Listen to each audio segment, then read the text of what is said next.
Assalamu alaikum, summer interns. So we are going to develop a questionnaire which is completely a theoretical questionnaire. If you remember, हम लोगों ने इस session के आपकी internship के शुरू में ऑब्जेक्टिव्स बनाने के लिए, टाइटल रिसर्च क्वेश्चन बनाने के लिए हमने एक एक्सरसाइज की थी, जिसमें हमने टाइटल ये रखा था कि what is a knowledge level या इस तरह करके about medical ethics among medical students. तो उसका मैं आपको एक क्वेश्चनेयर आपके सामने बनाती हूँ एज एन एक्सरसाइज। आप लोगों में से मुझे 4 लोगों के क्वेश्चनेयर्स मिले हैं and I am very happy to say कि मतलब उन्होंने एफर्ट डाली है, मेहनत की है। आई थिंक गनवा ने कहा था कि वो मुझे मिडनाइट तक भेज देंगी। सो आउट ऑफ 12 पीपल मेरे पास जो कमिटमेंट है और जो क्वेश्चनेयर बने हुए हैं वो सिर्फ 5 लोगों के हैं। And that is not nice, क्योंकि आप लोग खुद you will lag behind. Internship के शुरू में हमने यही कहा था कि at the end of the internship you will have the first draft of a publishable manuscript at least. So अगर वो ऑब्जेक्टिव आपने हासिल करना है तो वो सिर्फ मेरे ऊपर नहीं डिपेंड करता, वो आप लोगों पे भी डिपेंड करता है। आप लोगों ने वो असाइनमेंट्स करनी है जो यहाँ दी जा रही हैं, उसके बाद ही आप पब्लिशेबल मैन्यूस्क्रिप्ट तक पहुंचोगे। I mean I am not going to write the manuscript for you, but I am going to help you write it. Okay, so let me just share my screen with you and let's go to the ये intro जो हमने एक dummy intro लिखा था उस document पे मैं जा रही हूँ। ठीक है जी, ये आपके सामने अगर आपको याद हो, why is there a lack of knowledge about medical ethics among Pakistani medics, ये क्वेश्चन था। ठीक है जी, फिर ऑब्जेक्टिव्स हमने इसमें ये बनाए थे, perform a cross sectional survey of first and final year medical students assessing their knowledge of medical ethics. So this is a knowledge study. ठीक है, मेन जो यहाँ पे लफ्ज नजर आ रहा है ना वो है नॉलेज।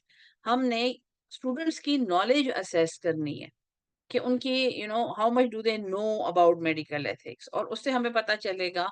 क्योंकि क्वेश्चन है हमारा why is there a lack of knowledge. So पहले तो हमने उनका नॉलेज लेवल असेस करना है कि वाकई कोई डेफिशिएंसी है भी कि नहीं है।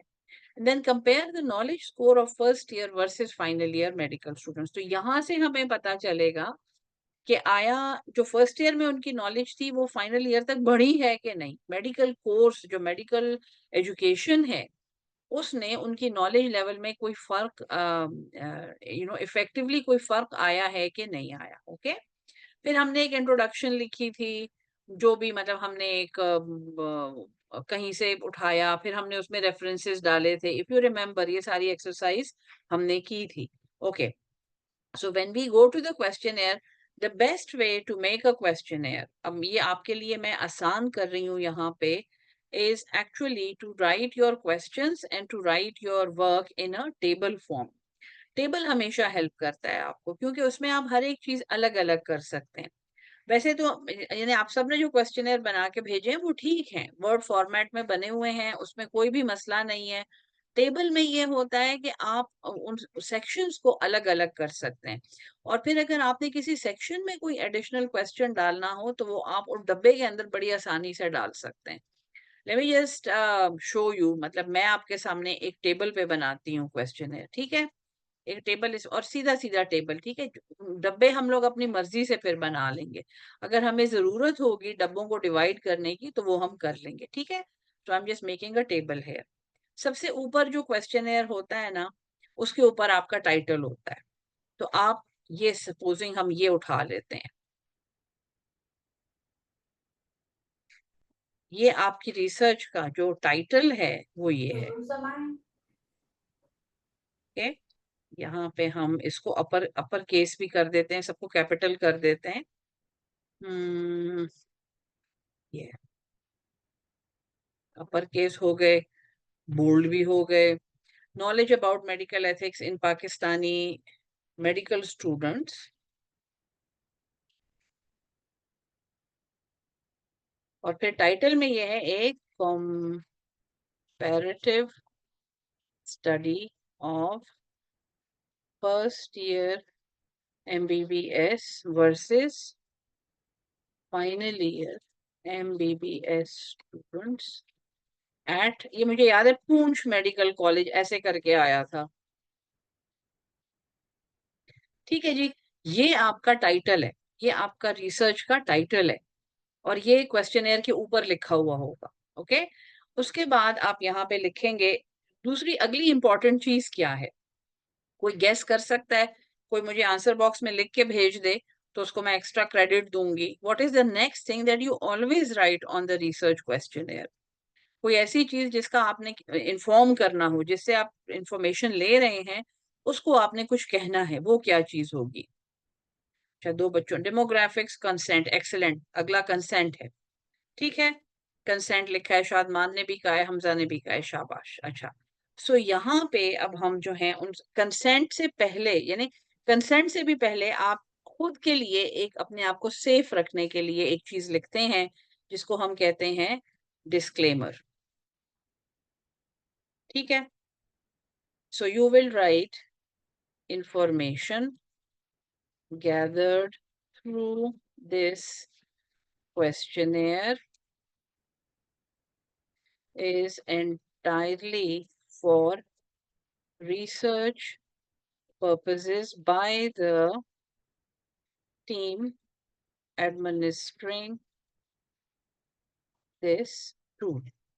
यानी जो आपसे वो क्वेश्चन पूछ रहा है, अगर वो एक है, दो हैं, जो भी हैं, only they are going to have access to this information. ये एक डिस्क्लेमर आप लिख रहे हैं, ठीक है। It is going to be used towards publication by the same team। Okay, इसका मकसद ये है, आपने जिससे आप पूछ रहे हैं उसको आपने बताना है। No part of this information will be released to a third party without your, यानी जो रिस्पोंडेंट है, written consent।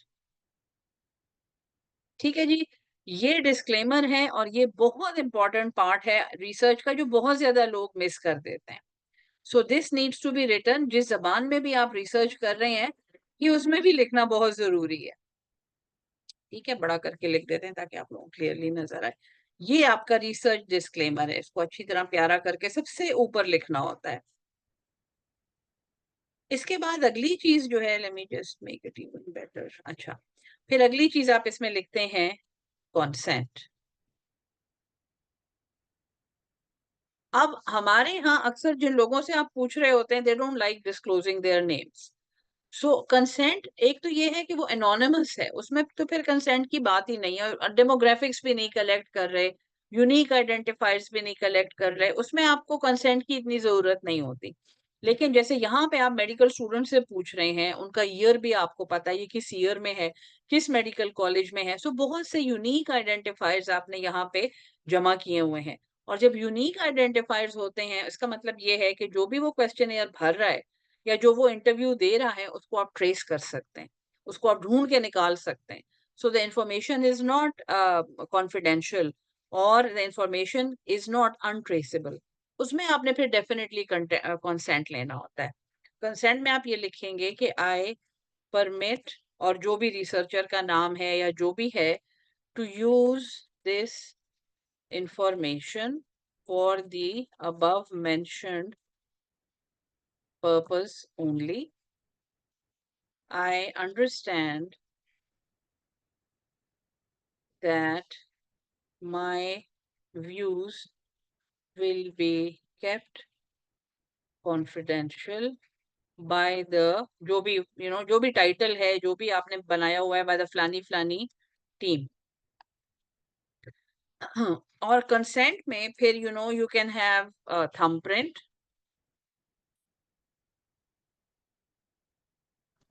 और sorry, you can have thumbprint or you can have a signature or you can have whatever। अच्छा, consent में एक important बात जो बहुत से लोग नहीं करते हैं, it should always be dated, timed and signed by the investigator. ये इन्वेस्टिगेटर को सेफ रखने के लिए जरूरी है कि इन्वेस्टिगेटर खुद कह रहा है कि हाँ जी, मैंने साइन किया था, मैंने इसको कंसेंट किया था, मैंने इससे कंसेंट लिया था। ठीक है, ये बहुत जरूरी बातें हैं जो आपको जरूर पता होनी चाहिए. So this is the briefest form of consent that I can show you. यहाँ पे आपका कंसेंट आ गया, और ये भी अच्छी तरह हम अंडरलाइन कर देते हैं, प्यारा सा इसको बना देते हैं. Now you have your title, you have your disclaimer. Disclaimer is a legal statement. So जैसा मैंने लिखा है इसी तरह का लिखा जाएगा. लेकिन बहुत सी जो मतलब जैसे इंटरवेंशनल ट्रायल्स होते हैं, आरसीटीज होते हैं, कॉम्प्लिकेटेड किस्म की रिसर्चें होती हैं, सेंसिटिव मवाद के बारे में रिसर्चें होती हैं, उसमें फिर लीगल डिस्क्लेमर्स लिखे जाते हैं, वो वकील लिखते हैं. और वो एक ब्लैंकेट स्टेटमेंट होती है जो टीम को रिसर्च के बाद भी पब्लिकेशन में भी कवर करती है. उसके बाद अगर वो डाटा कहीं शेयर किया जाए तो उसके लिए भी कवर करती है. So those are more complicated things जो which are beyond the scope of this discussion. Okay, then is your consent. Very good. अब अगला पार्ट जो जैसे फातिमा ने कहा था, that is the demographic part. अच्छा, डेमोग्राफिक्स आपकी दो किस्म की होती हैं. एक वो डेमोग्राफिक्स हैं जो अगर आपको मेरे बारे में पता चल जाए, इसका नाम क्या है, ये एक औरत है, इसकी ये उम्र है, ये वहां रहती है, इसका ये एड्रेस है, इसने इतनी पढ़ाई की हुई है, ये एक बच्चों की डॉक्टर है. ये ऐसी बातें हैं मेरे बारे में जो बिल्कुल यूनिक आइडेंटिफायर्स हैं. अगर वो सारी बातें कहीं पे जमा हो जाएं कि इतने साल की औरत, 50 साल की, 55 साल की औरत है और अमेरिका से पढ़ी हुई है और बच्चों की डॉक्टर है और वो पठान है. सो मेरे ख्याल में वो अगर आप गूगल में भी डाल दें तो शायद सिर्फ मेरा ही नाम निकलेगा. So these are something that make it really easy for anybody to trace the person जिससे आप रिस्पॉन्स ले रहे हैं. ठीक है, ये मैंने फुल लिखा हुआ है, क्यों लिखा है, ऑफ होना चाहिए. अच्छा जी. फिर यूनिक आइडेंटिफायर्स के अलावा एक जनरल डेमोग्राफिक्स है. ठीक है, जैसे उसमें हम लिखते हैं नेम. नेम नहीं लिखते, नेम यूनिक आइडेंटिफायर है. ठीक है, एज इज प्लस माइनस, तो हम लिखते, पहले हम लिखते हैं जेंडर. ठीक है, फिर हम लिख देते हैं एज, एमबीबीएस लेवल क्या है इसका. ठीक है, हम शायद लिख दें इसका address is also unique identifier. Contact number, ये वो यूनिक आइडेंटिफायर है. Name, address, contact number, email, जैसे हम गूगल फॉर्म से जमा कर रहे होते हैं, ये भी यूनिक आइडेंटिफायर है. और बहुत सी स्टडीज में ये कहा जा सकता है, जैसे हमारी, जैसे मेरी स्पायर की स्टडीज हैं, they are covered under Spire. वो स्पायर एज अ कंपनी उनको कवर कर रही है. तो स्पायर ये कहेगा कि हुजूर आपका ईमेल एड्रेस हमारे पास तो आ गया है, लेकिन हम इसे आगे नहीं डिस्क्लोज करेंगे, बस ये हमारे पास ही आया है. यहाँ जब हम डाटा शेयर करेंगे तो हम ईमेल वाला खाना उसमें से निकाल देंगे, हम सिर्फ डाटा शेयर कर रहे होंगे.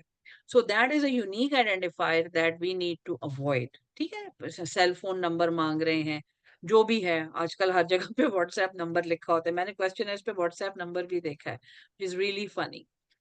सो ये सारी information, this is the demographic data. ठीक है, एनी क्वेश्चन सो फार?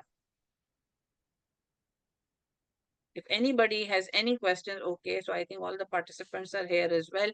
बच्चे लेट ना हुआ करो, ठीक है, सेशन शुरू हो चुका था जब आप लोगों ने ज्वाइन किया है. शुरू में सिर्फ 3 लोग थे या 4 लोग थे.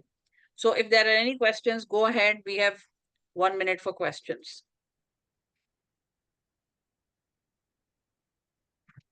ठीक है, ओके. अच्छा, इतना समझ आ गया है ना. अब इसके बाद आपके एक्चुअल, अच्छा सवाल आ गया, मुबारक हो. एक मिनट जी. No question, okay, thank you Shadman. No question. Now we will go over to the actual body of the. अब इसके लिए सबसे अहम बात ये है कि आपके ऑब्जेक्टिव्स क्या हैं. So basically you are comparing the knowledge score. आपने क्या करना है, आप जैसे एक टेस्ट दे रहे हैं, स्कोर आपने देखना है ना, ये इंपॉर्टेंट बात है. सो आप एक टेस्ट दे रहे हैं मेडिकल स्टूडेंट्स को, और आप उनका नॉलेज असेस कर रहे हैं about medical ethics. If ages are variable, yes, age is a demographic information, तो आप उसको डालेंगे डेमोग्राफिक्स में. ठीक है, अच्छा जी. अच्छा, एज के लिए बेहतर है, फातिमा जी आपने पूछा है, एज के लिए बेहतर है कि आप उसमें एक्चुअल डेट ऑफ बर्थ पूछें. उससे आपको एक कंटिन्यूअस डाटा मिलेगा. डिस्क्रीट डाटा जैसे 2 year old, 5 year old, 6 year old, जब आप एग्जैक्ट डेट ऑफ बर्थ पूछते हैं तो आपके पास एक रेंज आती है. और वो रेंज आप बेल शेप कर्व पे प्लॉट कर सकते हैं, और उस रेंज को फिर आप जो है तो पी वैल्यू से और काई स्क्वायर से, मतलब सोफिस्टिकेटेड स्टेटिस्टिक्स से एनालाइज कर सकते हैं. So better to ask for the full date of birth. Male female तो चलें डिस्क्रीट है, या मेल है या फीमेल है पाकिस्तान में कम से कम, होपफुली. लेकिन ये है कि age is a continuous variable, तो आप अगर डेट ऑफ बर्थ पूछेंगे तो बेहतर होगा. जैसे हाइट है तो उसमें आप एक्चुअल हाइट पूछें, आप खुद से ना दें उनको कि आप 5 फुट की हैं या 4 फुट की हैं. खुद से उनको कोई सजेशन ना दो, उनको कहो कि एग्जैक्ट हाइट लिखें, फीट में और इंचेस में एग्जैक्ट हाइट लिखें. इससे आपके पास कंटिन्यूअस डाटा आता है, और कंटिन्यूअस डाटा जो है वो आपके जो ये स्टैटिस्टिक्स हैं, टेस्ट ऑफ सिग्निफिकेंस, ये उसके ऊपर लगते हैं फिर. अच्छा जी, अब आ जाते हैं हम क्वेश्चंस पे. सो आपने एक नॉलेज स्कोर बेसिकली कंपाइल करना है इन स्टूडेंट्स का जो आपके रिसर्च के रिस्पोंडेंट्स हैं. तो you can, there are ways of doing it, and the best thing in knowledge studies is to give close ended questions with predetermined responses. आप किसी का एटीट्यूड नहीं देख रहे हैं जिसको आप गुड बेटर बेस्ट की तरह एनालाइज, आपने एक नॉलेज स्कोर देखना है. आपके पास जो भी, सपोजिंग अब since I am a medical teacher, so I already know कि हम स्टूडेंट्स को किस किस्म का एथिक्स पढ़ाते हैं, या हम उन्हें क्या पढ़ाते हैं, या उनके एथिक्स के करिकुलम में है क्या असल में. अगर आपको नहीं पता, you need to go and see कि एथिक्स के करिकुलम आपका जो मेडिकल कॉलेज है उसमें क्या है, या उसमें क्या पढ़ाया जा रहा है, या क्या पढ़ाया जाना चाहिए. ये अब ये आपकी अपनी एफर्ट पे है. So I'm just going to write questions off the top of my head because I already know. So we can say medical ethics is best defined as, और अब इसके नीचे मैं choices लिखूंगी. What are the choices? What is the definition of medical ethics? अब ये देखो, मैं आपको सिंपल तरीका, सपोजिंग आपको नहीं पता, ओके, ओ ठहरो, मुझे शेयर स्क्रीन स्टॉप करना होगा, 1 मिनट, मुझे वापस जूम पे जाने दो. हम्म, आप लोगों को मेरी स्क्रीन नजर आ रही है? आपको मेरी ईमेल नजर आ रही है? आई डोंट थिंक नजर आ रही होगी. 1 मिनट, लेट मी जस्ट, हाँ ये रहा. Okay, so I stopped screen share. Okay, now I'm going to reshare another screen with you, जो गूगल की स्क्रीन है.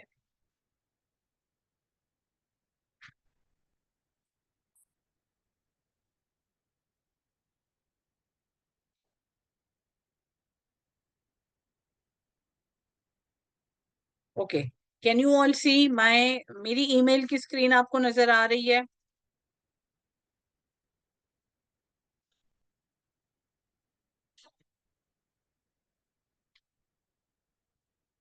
Yes, okay, good. So can you see the new screen that I have opened, Google वाली? अब मेरी email नहीं है, अब Google की स्क्रीन खुली हुई है. वो नजर आ रही, because this zoom is new. Thank you so much. Okay, अब मैं यहाँ पे लिखती हूँ definition of medical ethics. A branch of philosophy that applies bioethical principle. मैं exactly ये यहाँ से उठाती हूँ. Exactly, क्योंकि this is the commonest definition which is used by medics, which is used by everybody when they want to define medical ethics. ठीक है? So अब मैं यहाँ पे ये क्या करती हूँ, वापस अपने उस पे जाती हूँ, वापस अपने पेज पे जाती हूँ. शेयर शेयर, और मैं वापस जाती हूँ, ये आ गई. So medical ethics is best defined as, और अब मैं एक एमसीक्यू बना रही हूँ. ओके, एक दफा लिखती हूँ.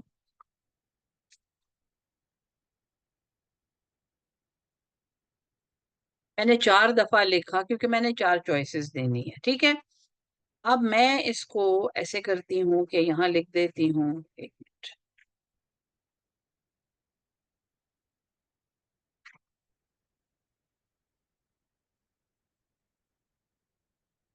कंप्यूटर, अच्छा, and I will write that applies bioethical principles to medical and health care decisions. ठीक है जी, ये ए मैं यहाँ से हटा देती हूँ, मैं ऐसे करती हूँ ए, ये ए है, या मैं ऐसे एक और काम करती हूँ, खैर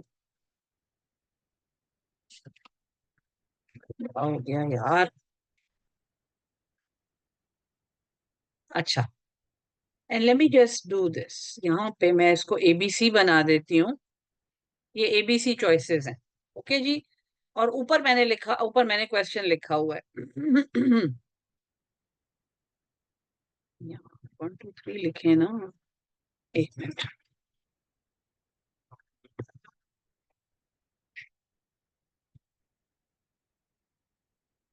So I have my first question. ये सारे एक जैसे हैं. I need to manipulate it.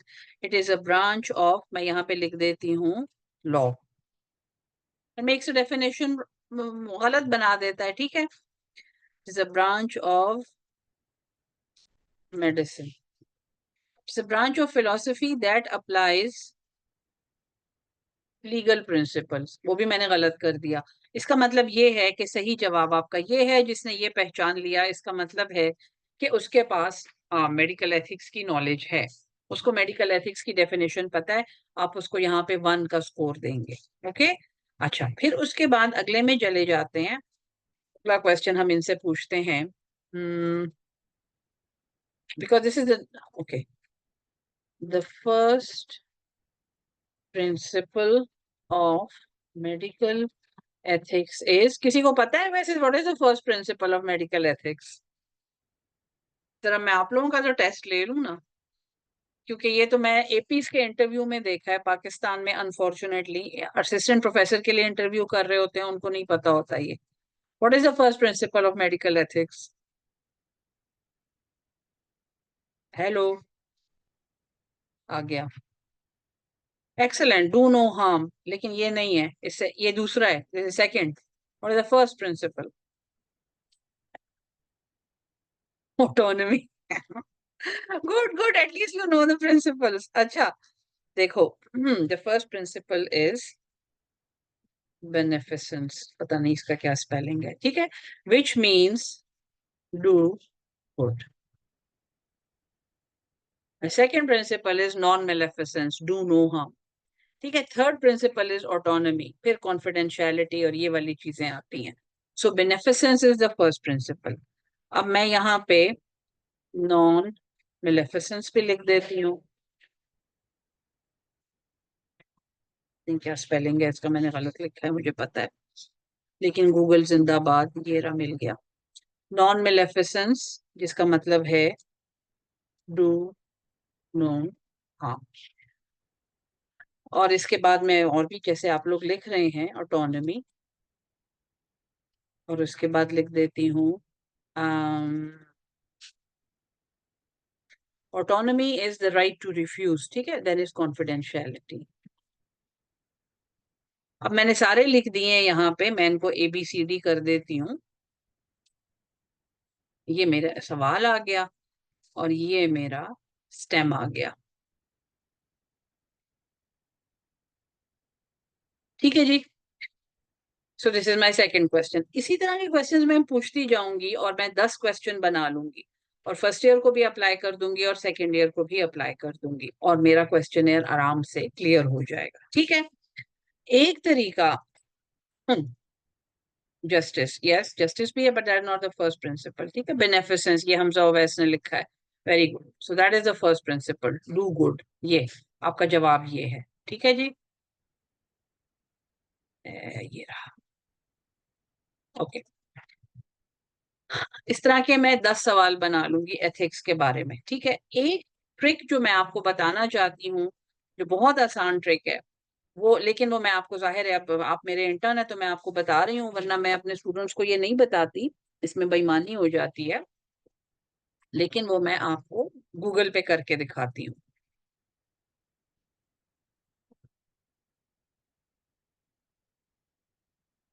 अच्छा जी, ये जो मैंने यहाँ पे लिखा था ना, मैं इस पे लिखती हूँ,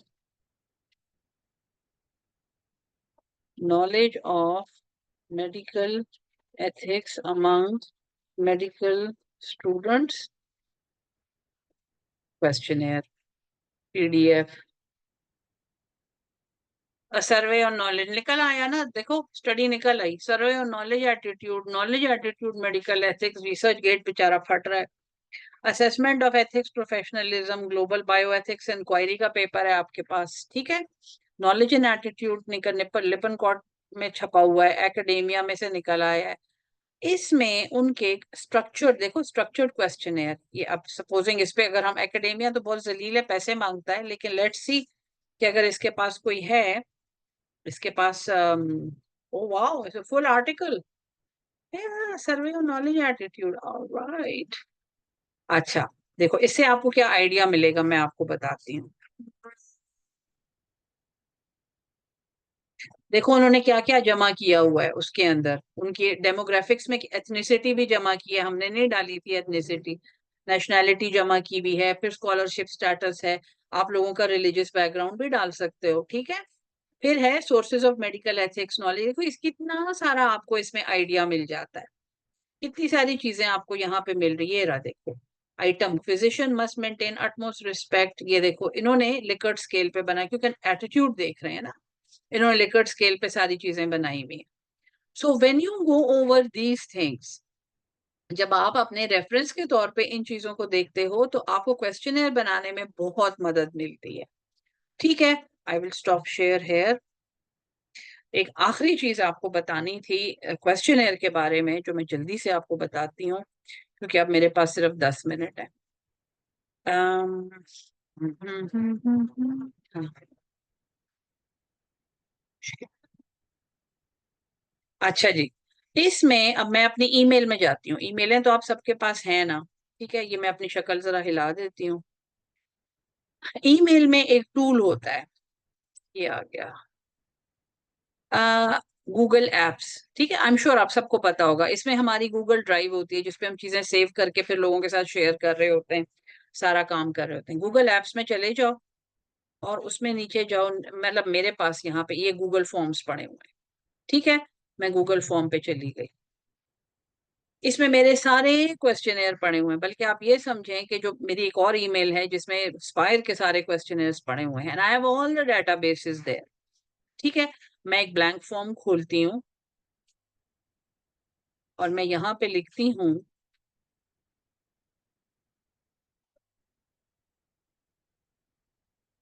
knowledge of medical ethics among medical students, ये मेरे फॉर्म का टाइटल हो गया, ठीक है जी। अब मैं यहाँ पे इसकी एक डिस्क्रिप्शन लिखती हूँ, हो सकता है मैं अपना जो मेरा डिस्क्लेमर है वो मैं यहाँ पे छाप दूं, ठीक है। डिस्क्लेमर और कंसेंट दोनों मैं यहाँ पे छाप दूं, ये रहे, ये मैं वापस आपके पास वापस आ रही हूँ यहाँ पे, और ये मैंने छाप दिए, ठीक है। डिस्क्लेमर भी छाप दिया, कंसेंट भी छाप दिया। इसका कंसेंट जाहिर है डिफरेंट होगा, इसमें ये होगा कि by giving your email to us you are consenting to share your data in our research project. यहाँ पे ईमेल एड्रेस, क्योंकि आप फ्लोट कर रहे हैं, आप फॉर्म फ्लोट कर रहे हैं, फिर आपके क्वेश्चन शुरू हो जाते हैं। यहाँ पे आप करते हैं कि जी मैंने क्वेश्चन भरना है, यहाँ पे जो पहला क्वेश्चन आपने लिखा था याद है क्या था, उस पे जाते हैं। पहला क्वेश्चन जो लिखा था वो ये रहा, medical ethics is best defined as, so medical ethics is best defined as, ये देखो ये आपको खुद कहेगा कि ये मल्टीपल चॉइस है, ये आपको खुद ही ऑप्शन दे रहा है कि आप क्या चाहते हैं, आपको क्या पसंद है। आपको पैराग्राफ, आप चाहिए कि लोग पैराग्राफ लिखें, शॉर्ट आंसर लिखें, मल्टीपल चॉइस, चेक बॉक्सेस, क्या आपको किस किस्म का क्वेश्चन चाहिए।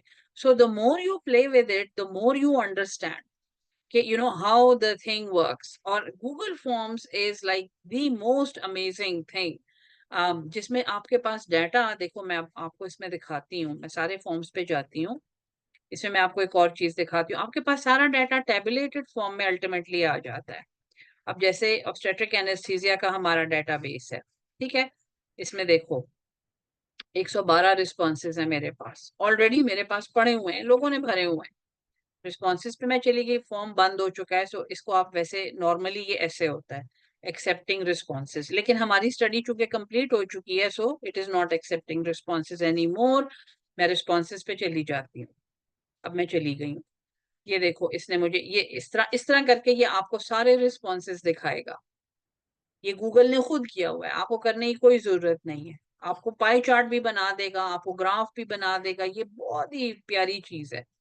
देखो, प्रोलॉन्ग रप्चर ऑफ मेम्ब्रेन कितनी खवातीन में था, ये रहा, उसमें था, उसमें नहीं था, शायद उसमें था, और ये परसेंटेजेस उसने खुद ही बना के दिखा दी हैं। एक और जबरदस्त चीज जो रिस्पॉन्सेज में है, उसमें आप एक और काम करते हैं, ये आपको खुद से ही एक शीट बना देता है, आपको एक्सेल की शीट डाटा की बना देता है, जिसमें आप बड़ी आसानी से जो उसने डाटा वहां भरा हुआ है ना, वो यहाँ पे लिख, उसने आपको शीट ने आपको भर के पूरा दिखा देना है। ये देखो, टाइप ऑफ एनेस्थीसिया, ये देखो, हर एक फॉर्म में जो टाइप ऑफ एनेस्थीसिया दिया गया है यहाँ पे भरा हुआ है। जो माँ का ब्लड प्रेशर था, डिसीजन टू डिलीवरी टाइमिंग है, किस किस्म का एनेस्थीसिया दिया हुआ है, सारा कुछ यहाँ गूगल ने आपको बना के दे दिया। ठीक है जी। So this is the ultimate tool that you should learn. अगर आपने ऐसे क्वेश्चनेयर्स बनाने हैं जो जैसे ही क्वेश्चनेयर भरा जाए, यानी जैसे ही कोई भर के आपको भेजे, 1 हफ्ते के, 3 दिन के अंदर, इवन 1 दिन के अंदर आपके पास ये सारी की सारी चीज बन जाती है। आपको सिर्फ डाटा एनालिसिस करनी होती है। ठीक है जी। Are there any questions? I think we have only 5 minutes left. So अगर कोई क्वेश्चन है तो जल्दी से पूछ लो।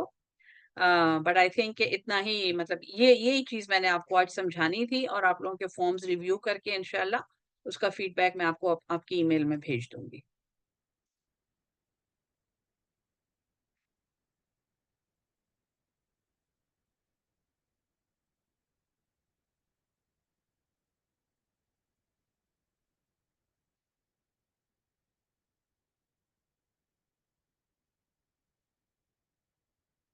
Okay, so if there are no more questions, then we will end this session here.